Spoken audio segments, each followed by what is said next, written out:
Oh yes, good morning and welcome. You're still watching Power Breakfast right here on Citizen TV, and it's that time when you take a look at the headlines this morning. And to help us do that, we have Martha Wangari, nominated Senator, karibu sana. And next to her, we have Isaac Mwaura, nominated MP. On my left, Peter Kaluma, MP for Homa Bay, and Vincent Kimosop, policy analyst. Karibuni sana. Thank you. Now, today, the headlines, we only have The Nation here, but of course we know the main story today. Top health bosses put under pressure of a graft scandal. I don't think there's any other daily that could have any other different headline. I know the Taifa Leo has something different, and that is NYS Dereva Millionaire. That has to do with the NYS scandal, where this gentleman, John Kagu, appeared before the Parliament's Public Accounts Committee, which is probing that particular scandal. And so we definitely have to start with the health story. And I'm sure different headlines, the Senate has already called for the PS Muraguri and CS Mailu to resign over that. But let's just start with that, because obviously there's no other story that supersedes this one this morning. And yesterday we had Senator Kimani Wamatangi here, who was really hard-pressed to try and defend the Jubilee administration when it comes to this, because it's only last week when the president hosted this corruption summit at State House.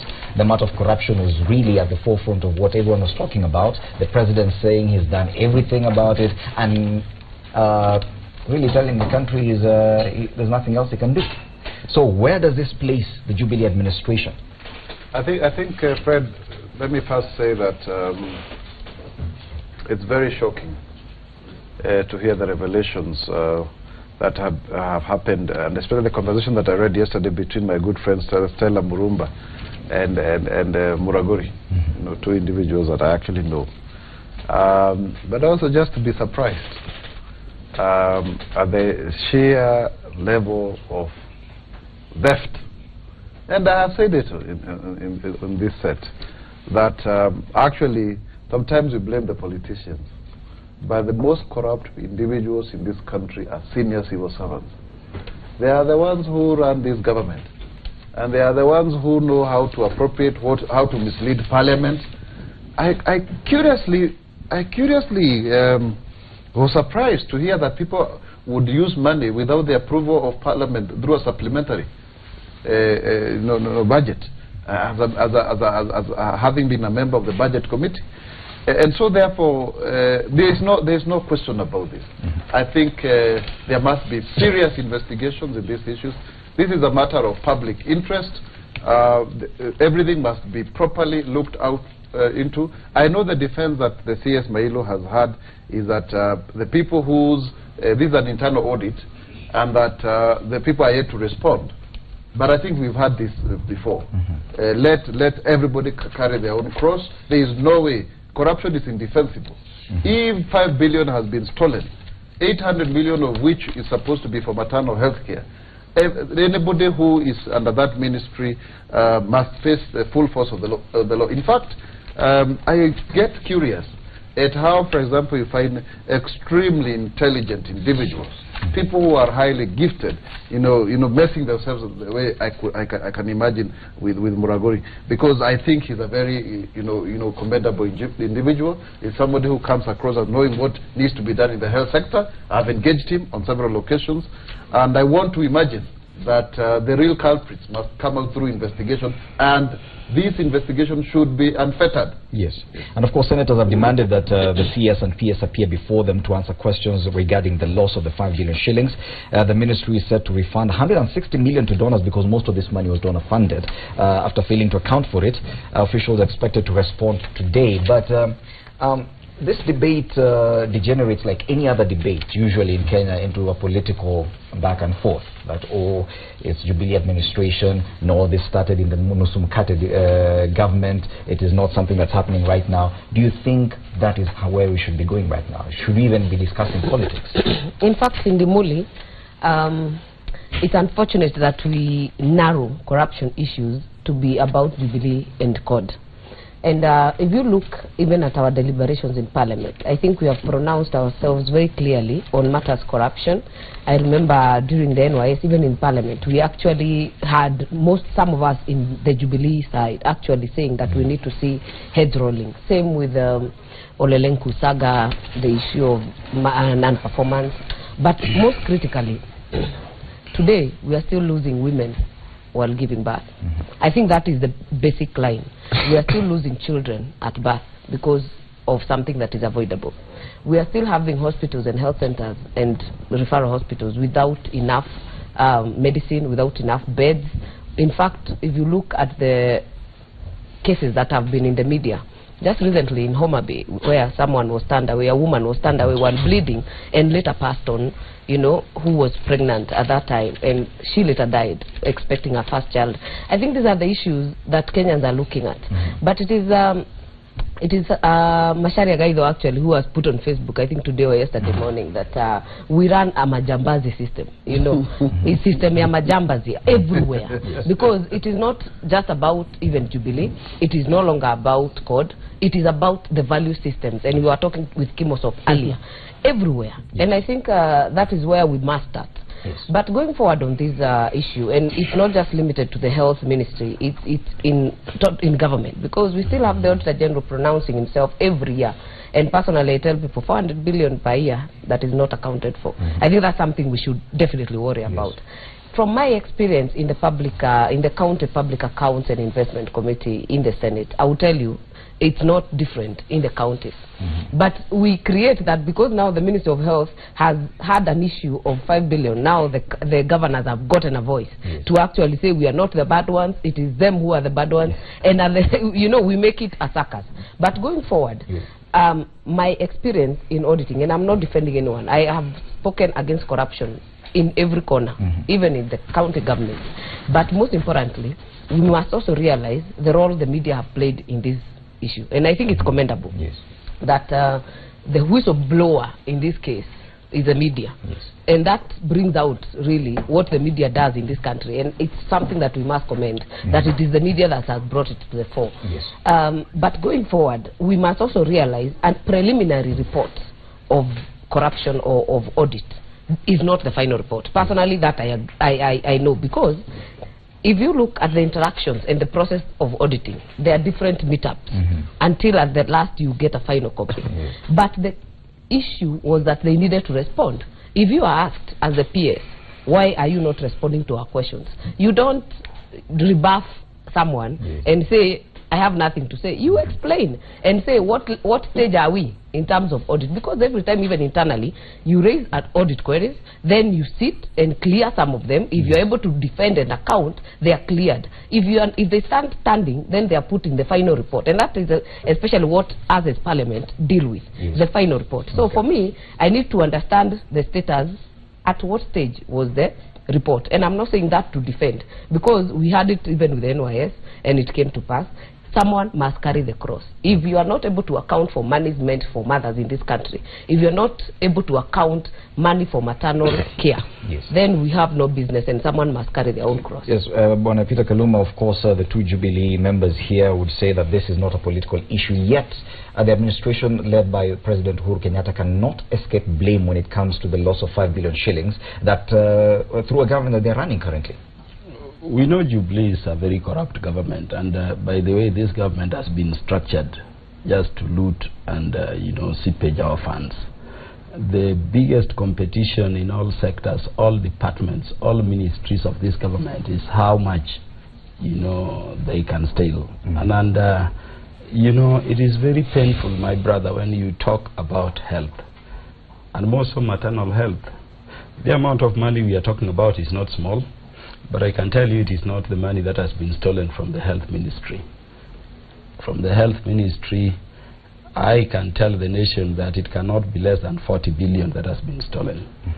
If you remember, during Macharia's time as the CS in the health ministry, about 25 billion could not be accounted for in the 2013-2014 financial year.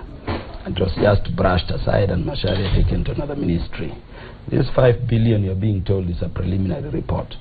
I can tell you there are more. You remember, my brother will tell you last year, we shifted all the money that was meant for HIV/AIDS, supplements across the country to do something called cancer, center. All those monies are stolen.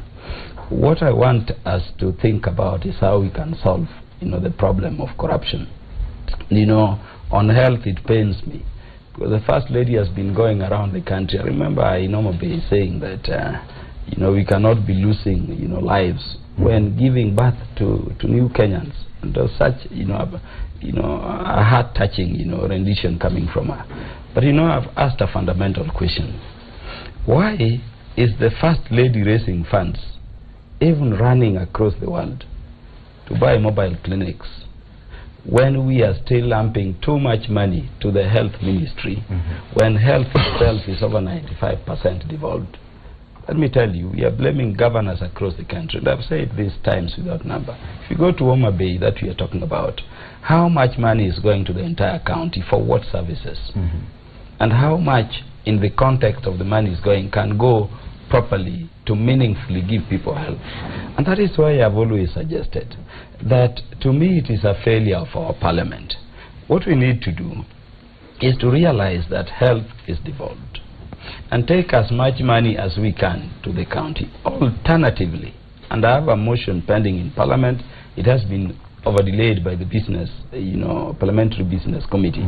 But I was suggesting that because the national government can run, national referral facilities, all other facilities are for the county. Let us, in budgeting, facilitate the national government to have a national health referral facility in each county. Something, even if it is in the size of, Mama Lucy, health facility down there. But you have such a facility in each county. You have facilities like this, machinery that were being taken to the county governments forcibly, being purchased by the national government. You have doctors, being engaged in those facilities by the national government. Because, but instead of doing that, Fred, what do you see?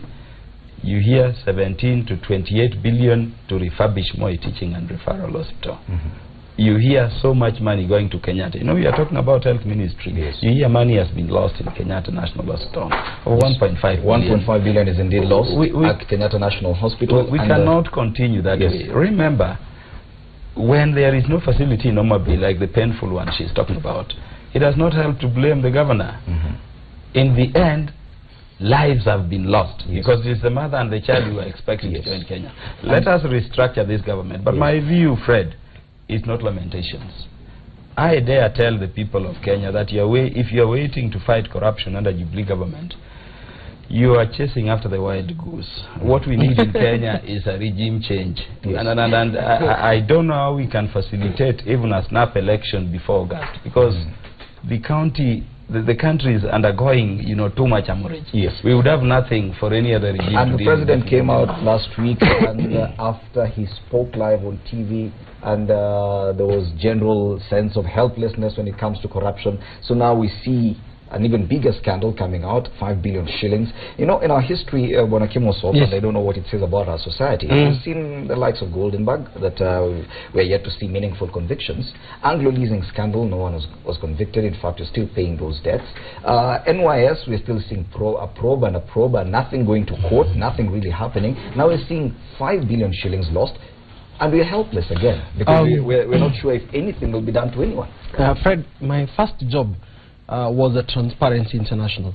So I have served as an anti-corruption officer. And let me elevate the debate to first put it in the right context. For if you want to fight corruption, you need 4 things.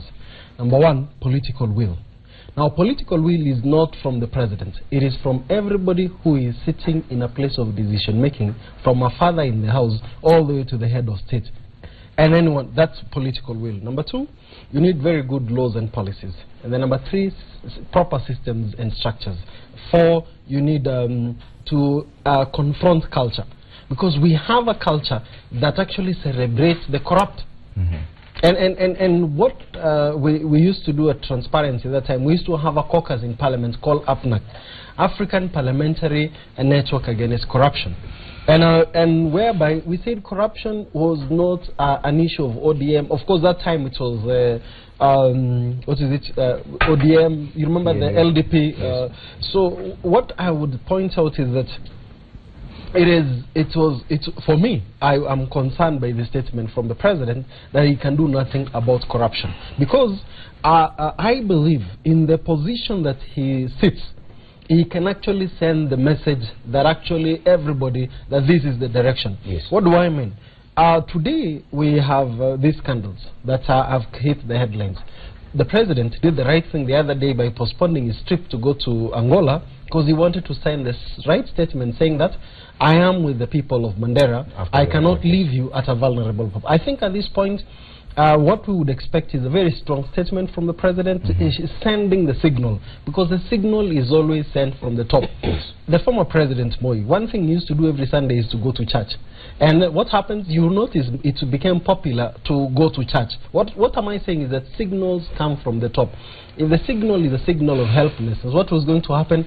We will discuss this. What will happen next week? You will invite us. A new story will come in. Yes. Yet we know, as Wangari has pointed out, the translation of 5 billion being lost is lives being lost. Yes. There is no life that Jubilee or COD. There is no life that... So I think let's... I happen to preach a time. This is the time where passion and drive is required, and I would challenge the leaders who are here that to come together. I think even it will be wrong in this conversation to say this is a Jubilee or this is a COD person. This is a war against Kenyans. And also, at times also the people are not good. You know, we blame politicians so much that they are not corrupt, but the people also are not playing their part. What do I mean? Kaluma will go to Homa Bay County, and by the site of Kaluma, an ATM has arrived. So where do you expect him to get enough money? I'm not saying Kaluma is corrupt. I'm just pointing out the pressure that a politician gets. Fundraising in churches. I visited this week the Archbishop of the ACK just to congratulate him and to wish him well and to request one thing, that could the church be a platform and a voice of a moral voice in our society as it used to be the days of Bishop Okulu, the days of Alexander Muge, the days of course I can see the mood in the house.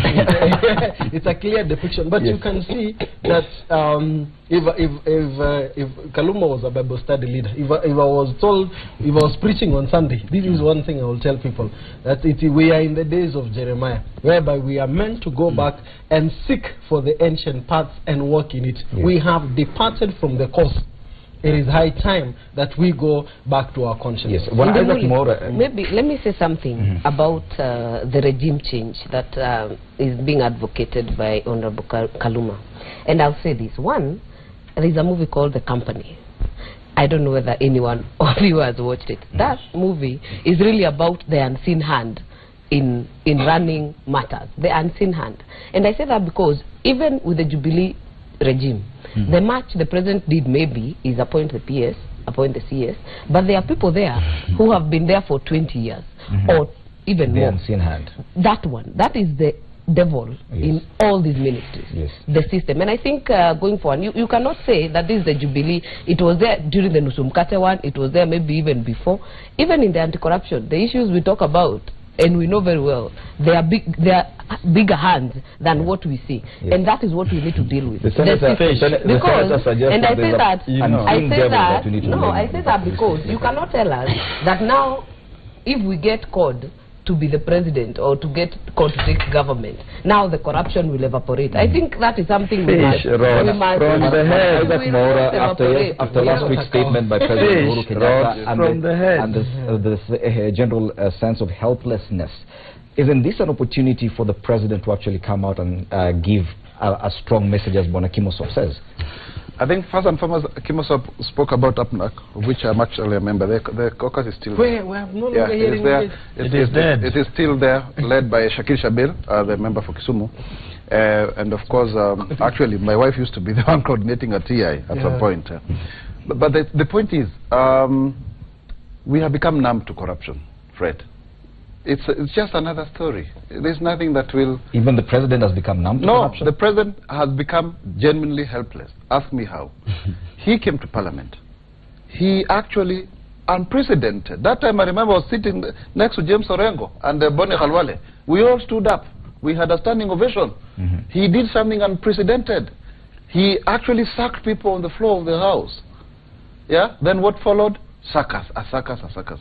Remember, we are actually becoming, victims of our own success. In the sense that we have a constitution that calls, for independence. And I think we discussed this the last time we were here. Everybody is claiming to be independent. Then nothing is happening. Or don't encroach on my space.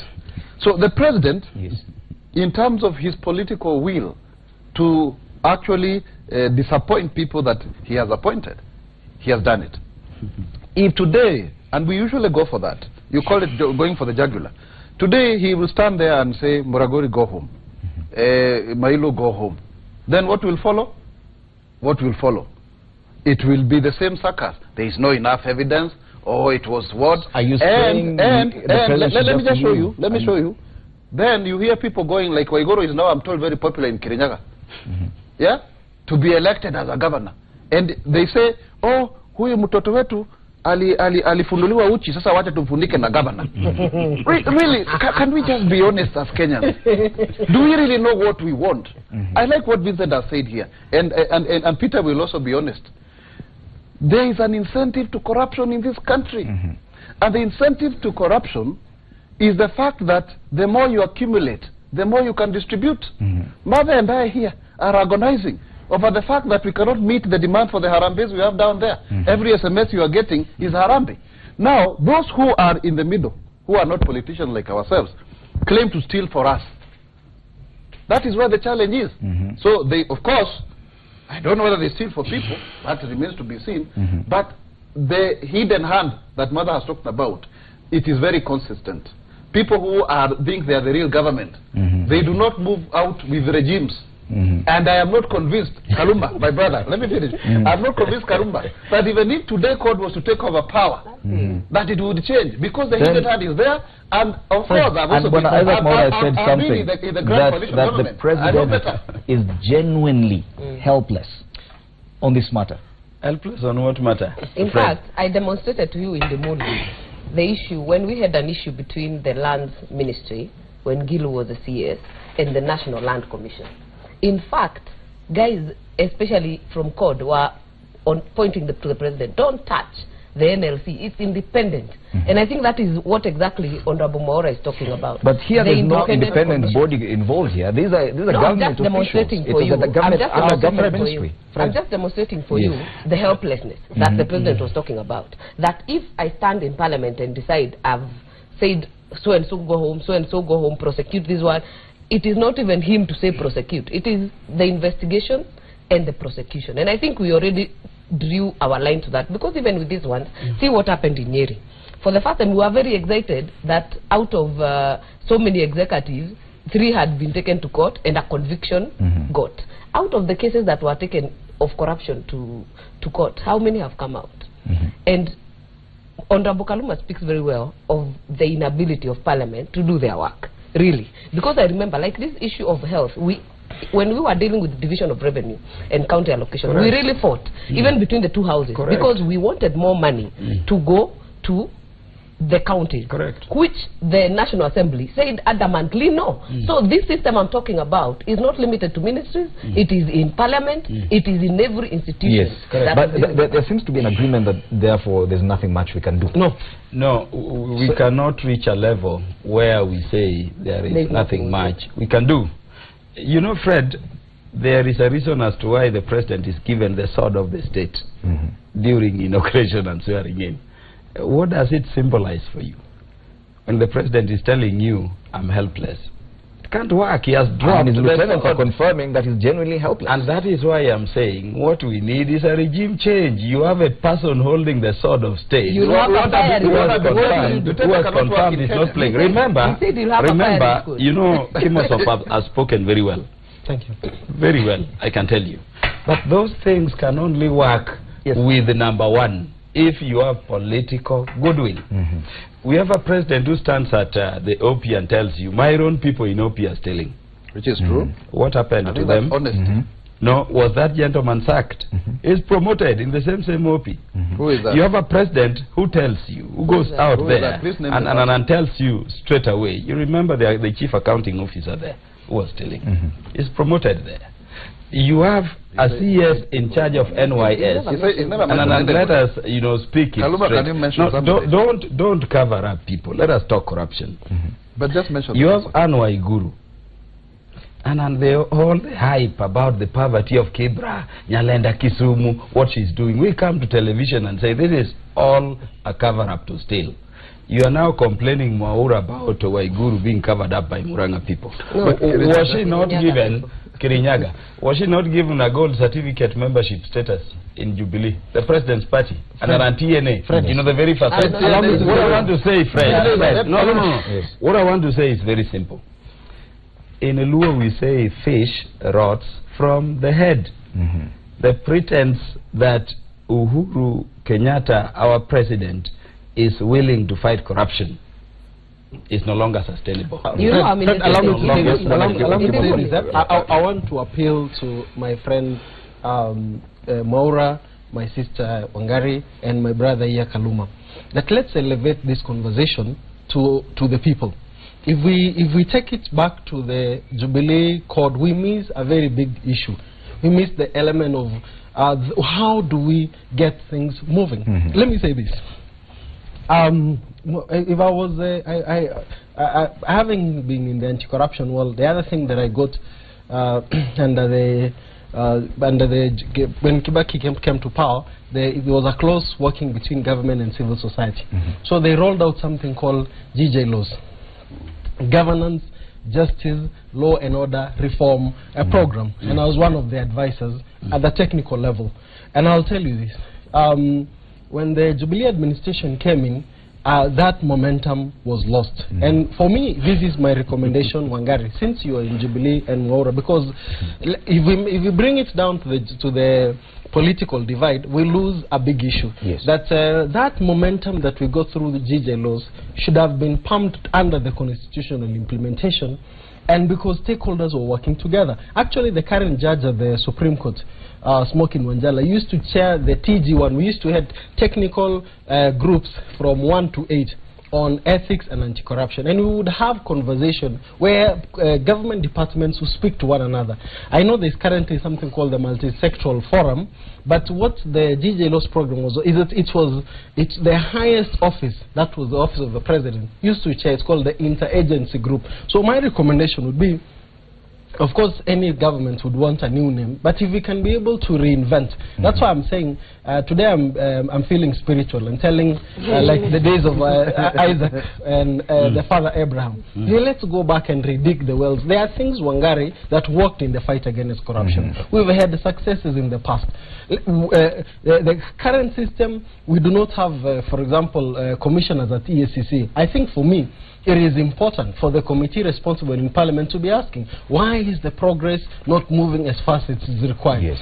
Moving to the election, one of the ways of fighting corruption is to make occupying a public office very expensive. Today, I can tell you, if we truly went and took people through the standards of the Caesar's wife, 70% of some of our legislators would not pass the test. Why did we get there? So we no. We need to take a break, and we'll come back to continue such a serious issue. We'll come back to continue. You know, Fred, you cannot have a preacher. You cannot have a preacher. Coming up to say 70% of legislators are corrupt. Which legislators I are those? did not say they are corrupt. I've said Parliament is leading in the fight against corruption. Bwana Kaluma, you may defend Parliament and National Assembly and the Senate, but it is also true that many people who've been accused of corruption from the government and even fired, if I may say so, or stepped aside, actually pursue politics and end up in the National Assembly. Not even that in the Senate. Not even that in the Muli. We'll now take a short break. When we return, we'll continue this conversation as we talk about other things as well. Remember, political parties have de-whipped, this is ODM, de-whipped members rebel members who are considered rebels and moved to Jubilee, like Bona Isaac Maura here. We'll be discussing that. Yesterday there was a verbal exchange between Governor Wairia and Senator Kembe Gitura at a committee that Honorable Martha Wangari sits in. And of course there's a debate about the Uhuru allies being anxious about a super alliance in the opposition. These and a lot more when Power Breakfast returns.